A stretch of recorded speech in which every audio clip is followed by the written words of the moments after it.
Welcome, gentlemen. Welcome to Right. this episode of the Teaching Point. And with here, I have my friends from Marshall Cavendish Education, Gary and Kamil. Gary, perhaps you could introduce yourself, followed by Kamil. Yeah. Okay. Hi, I'm Gary. I'm from the acquisitions team. So my role is actually to conceptualize and develop new products for our company. Um, I'm looking at different series such as the Cambridge Endorse series. We also have the non-Cambridge Endorse series. Typically, I'm doing certain areas, looking at certain areas such as the math subjects, as well as some of the computer science ICT subjects, even to things like the principle of accounts and so on and so forth. Okay. Hi, I'm Kamil. I'm from the creative team. So basically, what I do is conceptualize also, but not like Gary. My conceptualize for like uh, designs and even illustrations. So basically, we just get them together to become a textbook. So I've done few textbooks like subjects or even GMs.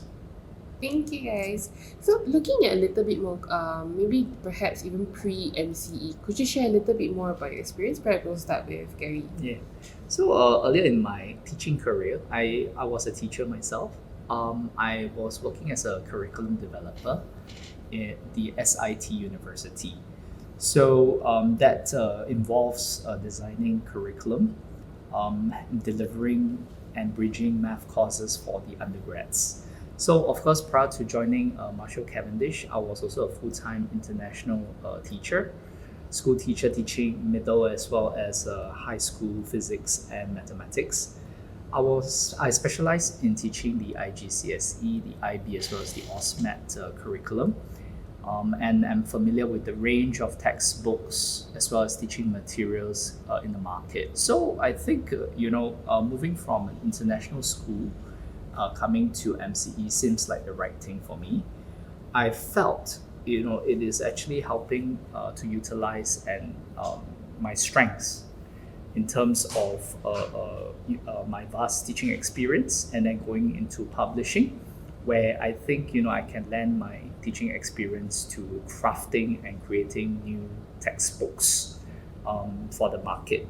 I think this is especially important because this would help to address the ever-changing needs of school teachers as well as for students. As we know, education landscape is always fast evolving, and it's something that we need, to always upskill, and at the same time, to make sure that it stays relevant for the users out there.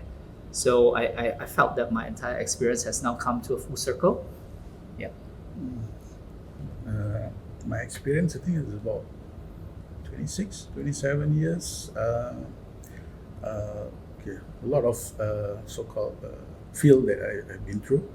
So the first one, I think it's event management.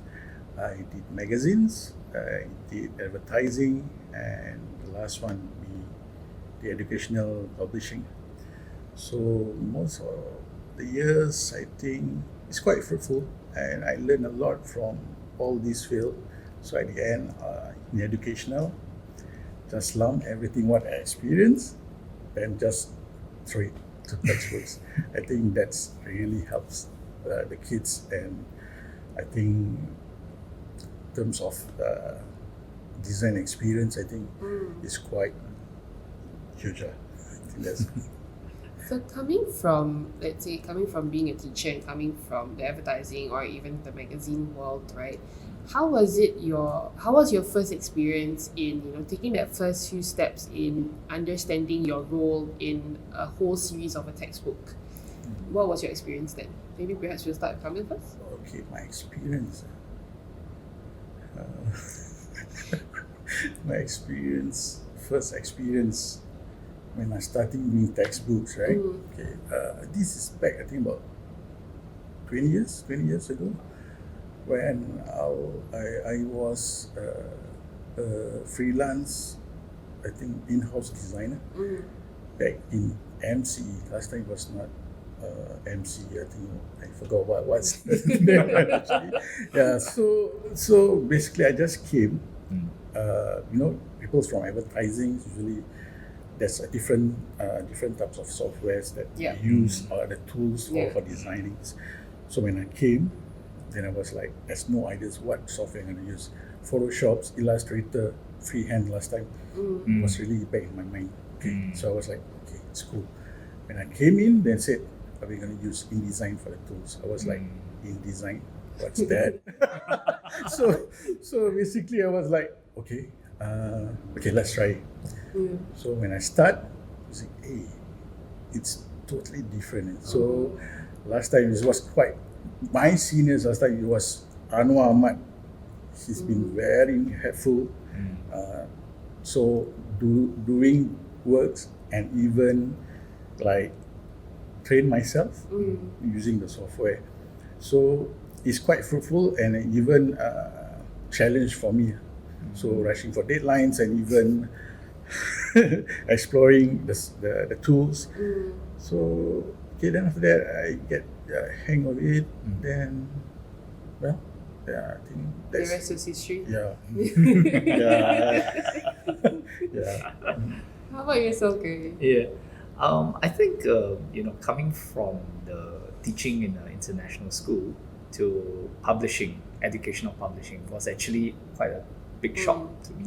Yeah. Because, although when, as a teacher, when you use the textbook, you don't actually see all the effort, the time, a lot of things that go into designing, Kamil designing and even writing the textbook. So to me, that became quite a shocker to me. My first title, if I'm not mistaken, the ones that you see there, the IGCSE, Cambridge IGCSE ICT Computer Science. This was the first title that I worked on. And it's also something that, has made it very memorable because, to be honest, I would profess I'm not an ICT or computer science trained, but I'm a math teacher, math and physics teacher. Yeah. So to me, there was a steep learning curve, in terms of, how does publishing actually work? Because I was not from a publishing background. Yeah.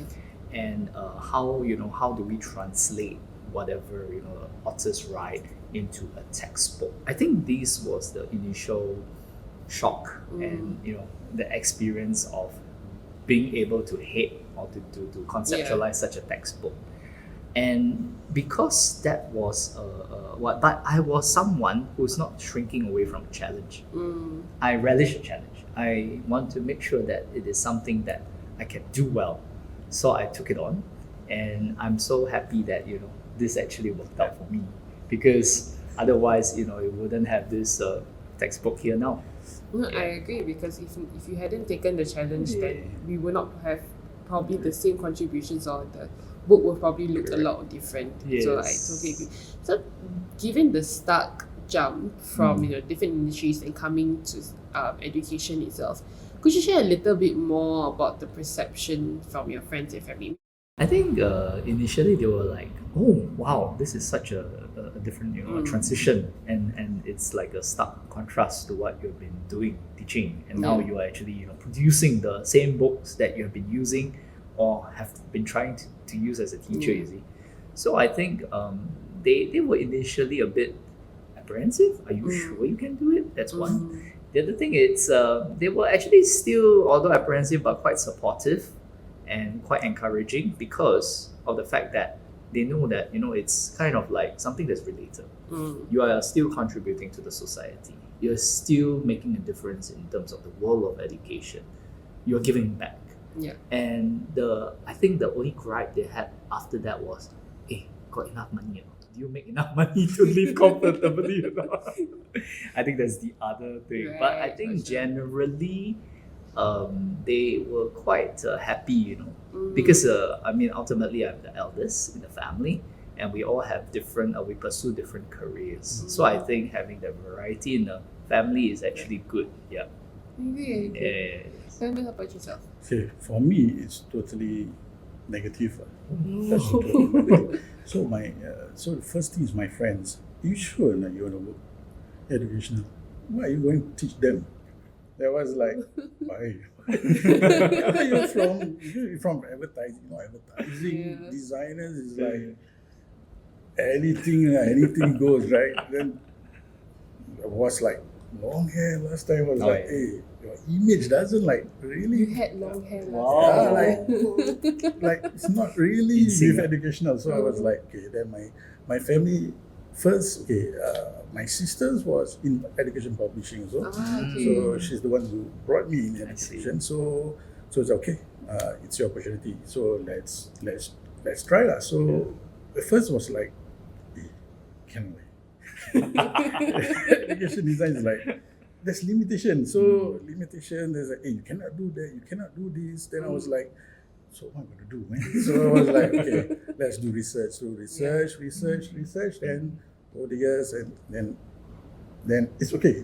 Then after that, I have to change my image. That was like, okay, this is it. I'm gonna stop here and just do education publishing. So that's where I start research myself, and then I see what's opportunity or even career aspects from there.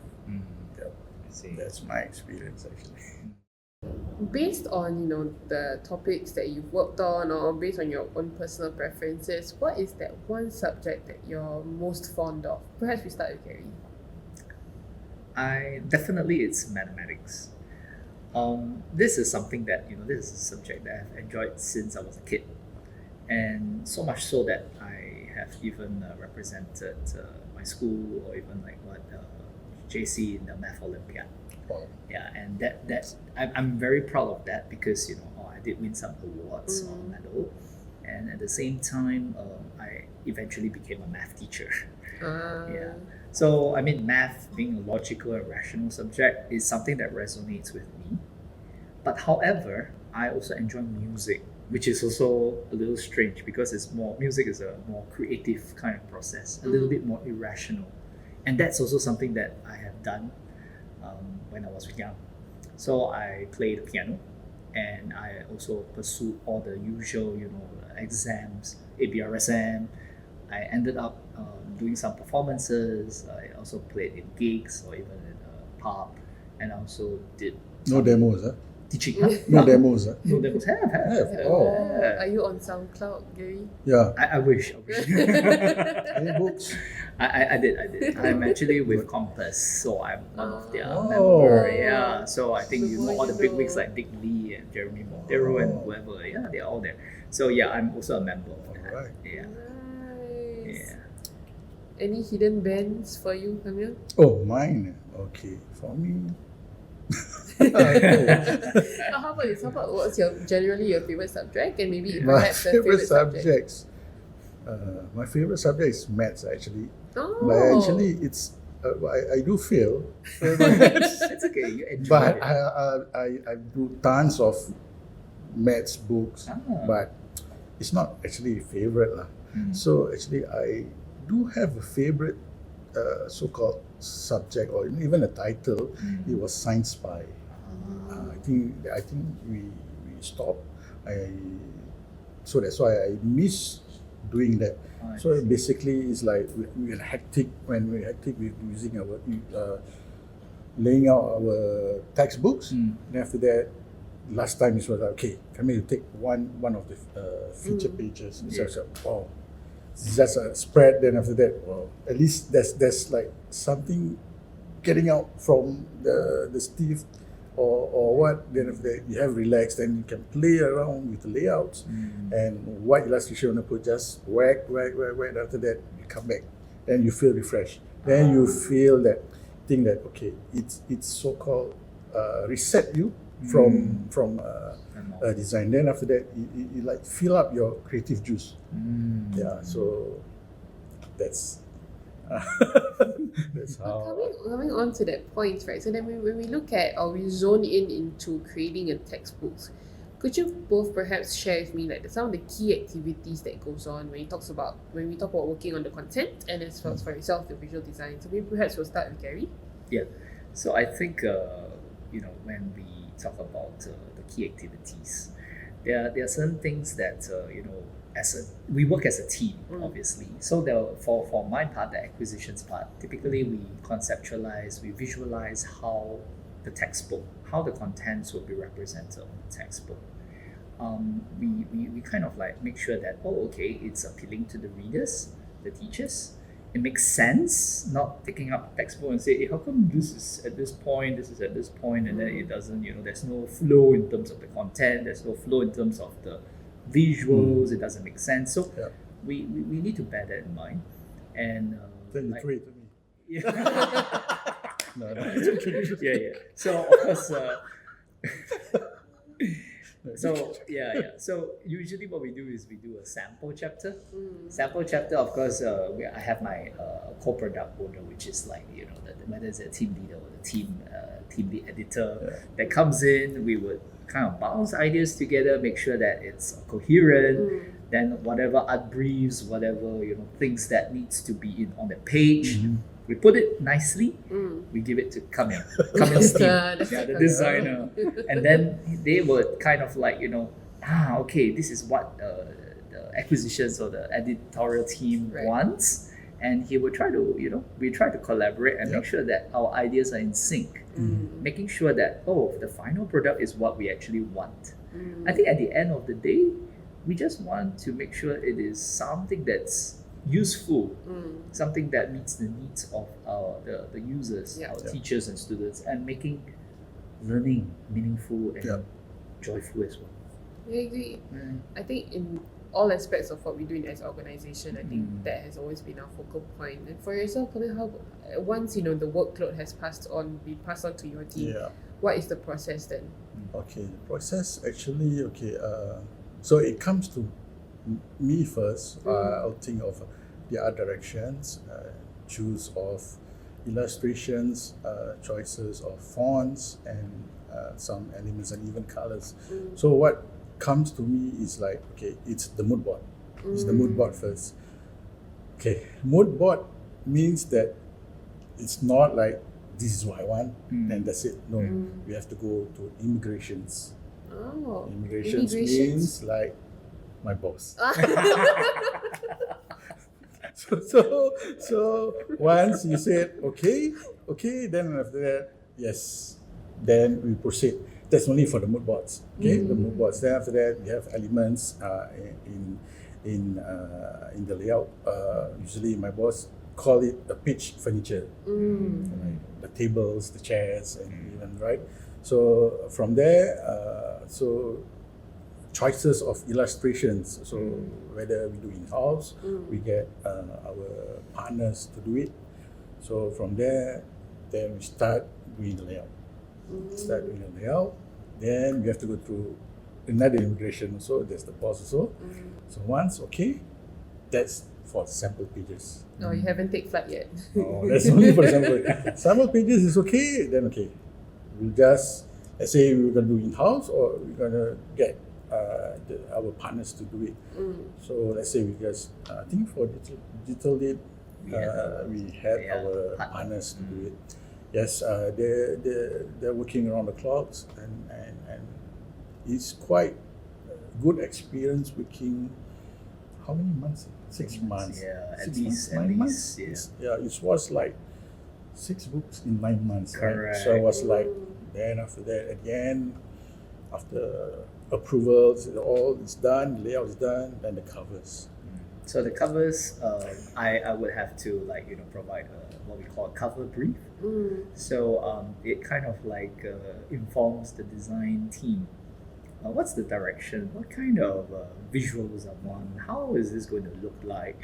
Is it going to be age appropriate? Is it going to be something that the users, the students especially, is it appealing? Does this actually communicate the idea? Like for instance, I work on the digital literacy project, and computing. So this is something that is very close to me.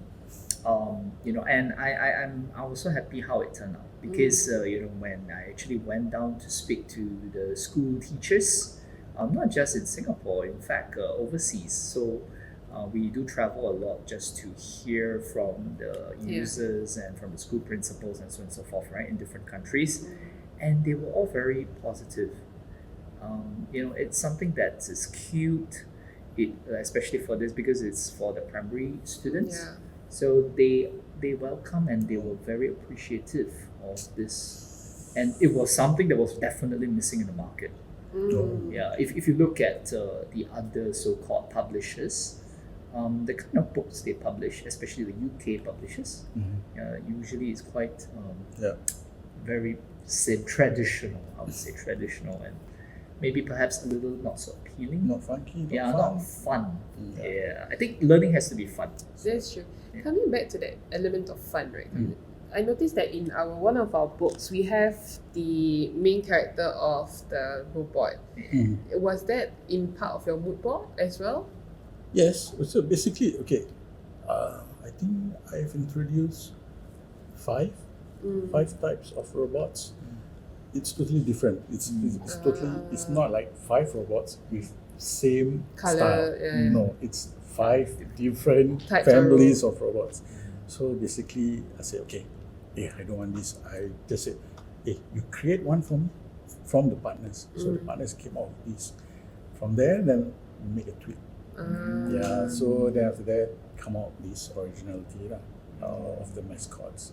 I guess for me, even as an adult, I would be drawn to giving this to children because it has that key focal identity that Correct. follows them along, and that's one unique nature of our textbooks. I think even with My Pals Are Here or our other series, there's always that focal few characters that teaches them the different topics and they go along, so they have familiarity and there's also trust built upon the textbooks because they have that key focal identity point. I think that's the idea, to get the kids to attach to the mascots. While they're growing up, but usually after that secondary, the mascots like stop growing up. Then after that, yes.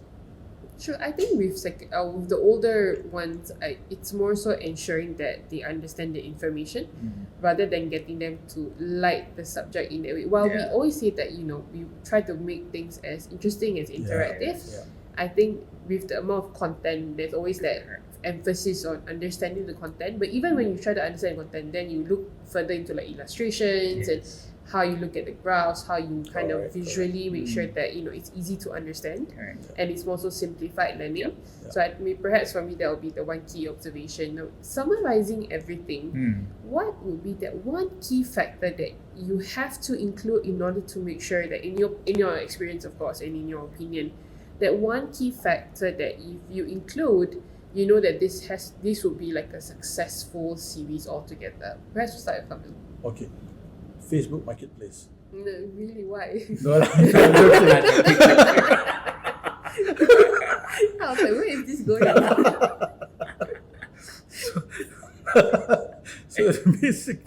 So basically, research is so-called what do you say? It's the key focal point. So the team, let's say we work as a team, we have to do our research at our own, what we need to do. So once we research, come to our table or even our board, then after that we say, okay, so I think this is good, this is good, this is good. Then after that, maybe this illustration is not suitable, maybe you can tweak a bit. So I think that's the best. It's good to have that. The thing is that communication. Although in WhatsApp, sometimes it's like 12 a.m. I got this good idea. You want to say 12 a.m. Come on,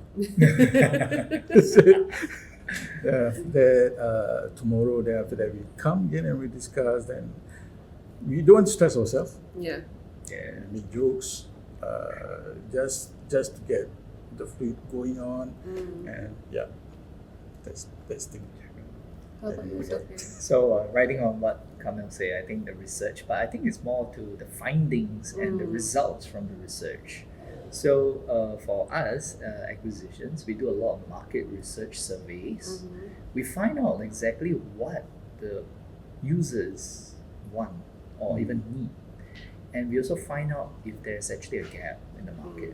Because typically, how is this series going to be successful is when we actually identify what is it that the customers really need. I mean, back then we also didn't know that iPhone is actually a need now. Yeah. Right. So and so similarly, like for the digital literacy book, we didn't know there was a need, but we do know from the research, a lot of schools, they say, oh, we want a holistic education. We want students to be able to use the computers, to be able to do certain word processing, but there's nothing like that to teach my students. And a lot of the teachers, the principals, what they do, you teach what? Art, or you teach chemistry, or you teach some unrelated subject. Okay, now teach your student how to type. So it becomes kind of like strange. Yeah, mismatch. Mismatch, and and the teachers don't have that knowledge and skill to impart to the students. You see, so because of that, we say that hey, this is some gap. This is something that we felt is necessary, and we strive to plug this gap. Make sure that we have something for them. Now, pivoting it a little bit, when I think Gary, you've touched on this before, where we travel a lot to other countries, and we also are in a few countries.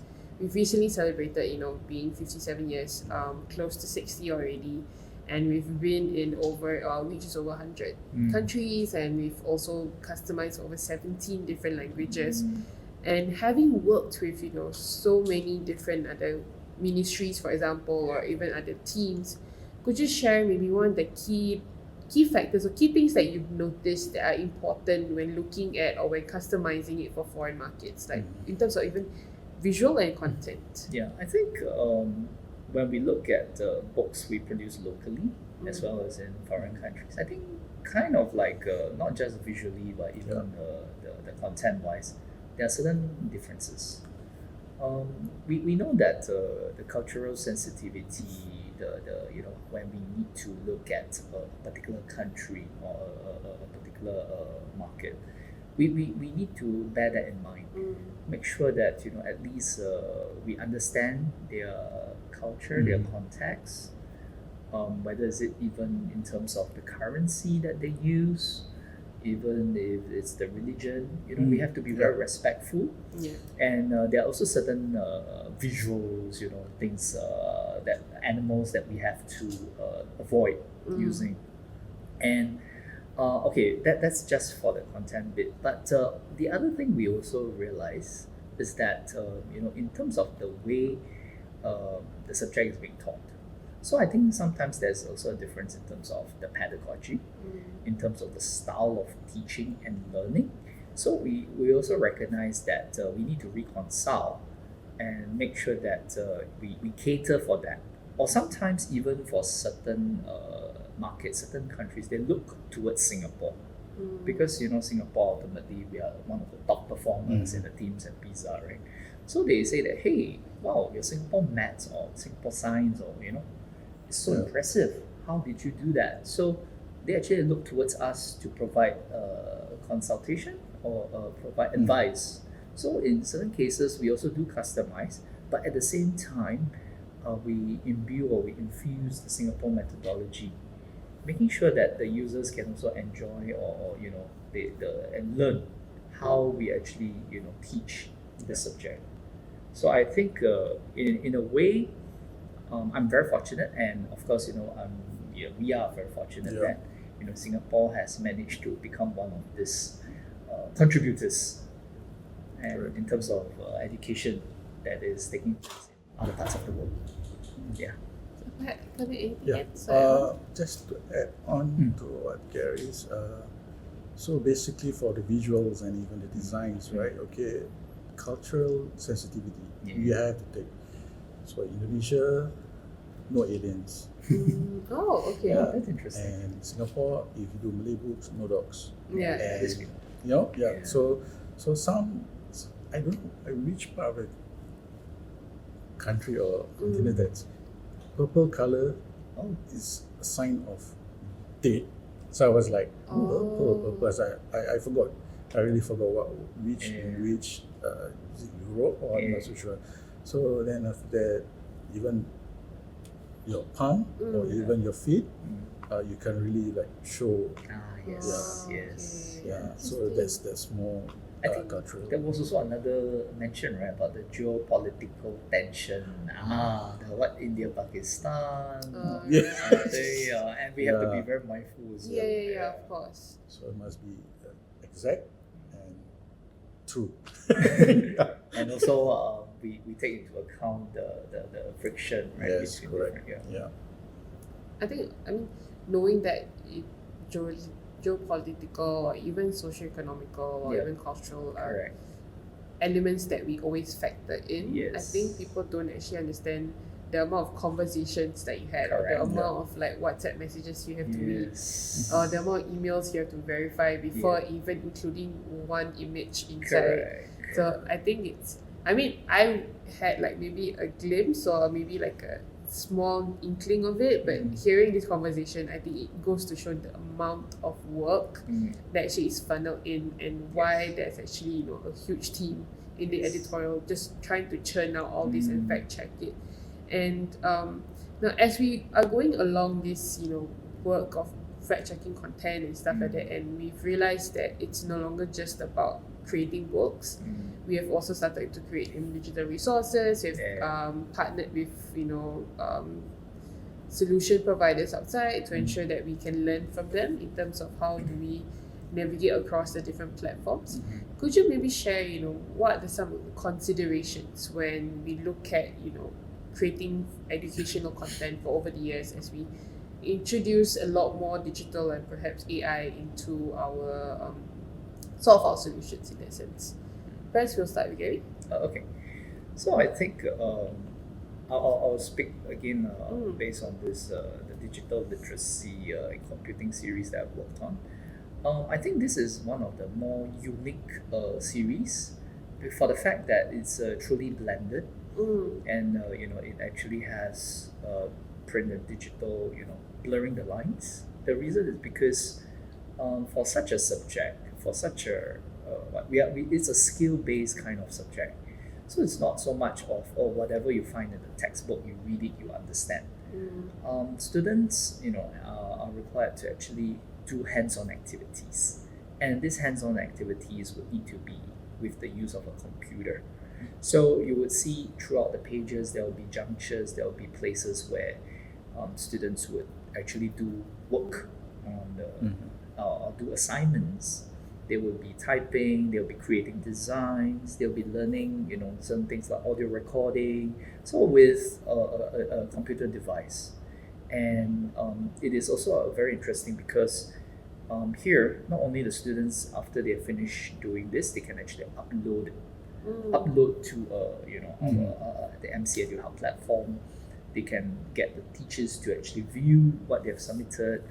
The teachers can actually grade, put comments, and then they at the same time it's there will be certain instances where you can auto mark certain questions, everything, the feedback, the report, it's all at one place. I think this is truly like one of its kind, and probably one of the only ones that is in the market. So I could say yes, this is something that has evolved, because back then we didn't think textbooks would be able to do this. Yeah. It would just be normal Just print, referral, referral right? only, or the teachers correct. just say, oh, you do this question, that's it. Yeah. You do it on a piece of paper, hand in the work. So it has transformed how teaching and learning has So all taken in one, place. yeah. All in one. Yeah, Exactly. I agree. Perhaps even like when we look at content visually, right? How do you then have to navigate? Because back then, like you said, while you do your sample pages, how does that then translate to other forms of educational content or education resources that you've worked on in the past? Does it change anything in terms of what you do visually? Visually, yes. So now, last time there's no QR code in page layout. So basically now I think like 2, 3, 4, sometimes like, hey, you're affecting my layout. just QR codes. Why just make it just one big QR code? Then just go to digital and learn from there. Oh, sorry. So basically, yeah. Now layout is like, okay, we have to think of. It's a blended. It's a blended, or what I call it, blended solution, right? For kids. So the only thing that from a print to a digital. So how easy the kids to navigate from a print to a digital. So QR code also plays a part, or even they call it what, the markers. Yeah. The markers. Yeah. So you have to take into account to do a layout. Yeah. Sometimes, wow, you do it nicely. Then suddenly the editor says, "Hey, sorry, I need to put in the QR code." I was like, "Huh?" So disrupt the flow. Yes. So I was like, "Hey, such a good DPS. Right? DPS is double page spread, right?" Yeah. Then suddenly you want to put a QR code. How many you want? I want 3 QR codes. Oh. Okay. So from there, yes, I think moving forward, I think even I myself, or even the designers, are aware of this. So I think how big or even how small the QR code, we need to know. Then Right. after that, then how we decide how to do the Yeah. page layout. I just wanted to add to your point. So in terms of like looking at the flow of the content, because there will be at points links or what where students can actually Correct. click on the link in the ebook and Yeah. then it goes to the digital platform. I think that's also something that we need to factor. It has to be intuitive. It has to make sense to the Yeah. user. Not like having a 100-page manual. Or this is how you do this. This is how it has to come naturally. The whole user experience, the UI UX. Yeah. So I think design and content, we have to come together, and we have to make sure that everything is flowing nicely. Yeah. And of course, sometimes we also get. So maybe it's identity, MCA identity. That Yes. once you have MCA, you know that, Yes. hey, okay, I'm gonna do this, right? No need to read in No need. the all about the book no or need a about user guide. yeah. Very true. Yeah. So now that we have kind of encapsulated, the process of building textbooks and your experiences working with different kinds of team, can I then ask, what is your one goal for 2026? Perhaps we'll start with Gary. Yeah, I believe everyone has a right to education. Okay, and I think education, obviously, it's the pathway to success in many countries and in many nations. So it's my sincere hope that for the new emerging markets, especially in East Asia countries, and we in this developing world, we hope that we're able to get the users, teachers, students to experience the joy of learning through our books and series. So hopefully we are able to spread this across and make sure that they can enjoy what we have been producing so far. Yeah, so that's my hope for 2026. Nice. How about you, Kamil? Yeah, for me, it's the same. It's like get all kids go through our books, joy of learning, they become a trendsetter from other publishing companies. So more award-winning designs. We'll try our best. And get more awards. That's all. Okay, So, good. We have the same goal also. Yeah. So I've had a lovely time. I think I've learned Thank a you so lot. much. Yeah. And I, got to know both of you a little bit more. So thank you so much for your Thank time. you. And Worries. stay tuned for other episodes of The Teaching Point. Thank you. Thank you guys.